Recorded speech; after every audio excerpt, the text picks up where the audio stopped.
আজকে রান্না হবে ফুলকপি দিয়ে আলু দিয়ে কাতলা মাছের ঝোল। তার জন্য আমি ফুলকপি কেটে নিলাম, এরপর আলুগুলো কেটে নেব। এই যে আলু,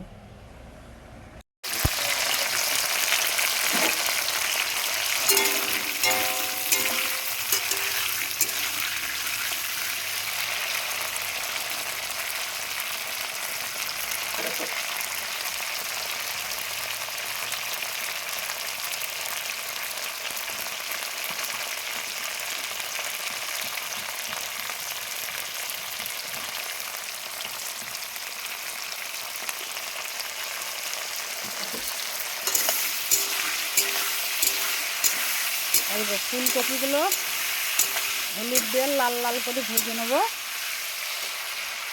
এই যে হলুদ দিয়ে লাল লাল করে ভেজে নেব। আর আগের থেকে তো মাছগুলো ভেজে নিয়েছি। এটা ফুলকপিতে মাছ দেওয়া হবে আর শাকটা হবে মাছের মাথা দিয়ে।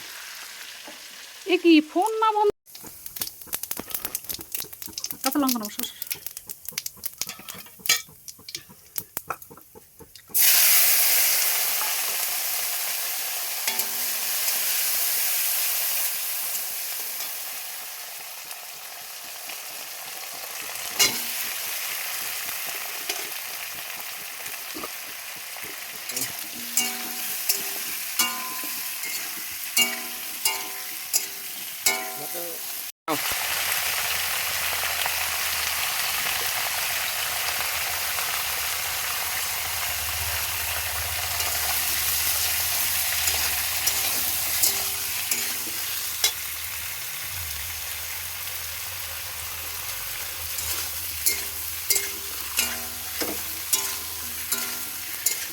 অন্ধকার হচ্ছে না?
এই দেখো, নাড়াচাড়া করার পরে মানে কষানোর পরে একটু জল দিয়ে দিলাম।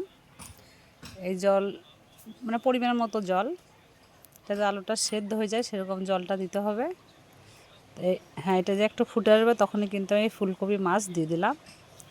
দিয়ে এই সময় একটু কিন্তু ভাজা জিরে বেটে দেবে। যে যে ভাজা জিরে মানে খাও সে ভাজা জিরে দেবে, আর যদি কাঁচা খাও সে কাঁচা দেবে। কিন্তু ভাজা জিরে বেটে দিলে পরে খেতে ভালো লাগে। হয়ে গেল আমার ফুলকপি মাছ দিয়ে আলু দিয়ে তরকারি। ঢাকা দিয়ে দিলাম, বাস এই রেডি। চলে এসো সবাই খেতে। এই আমার ছেলেকে খেতে দিলাম।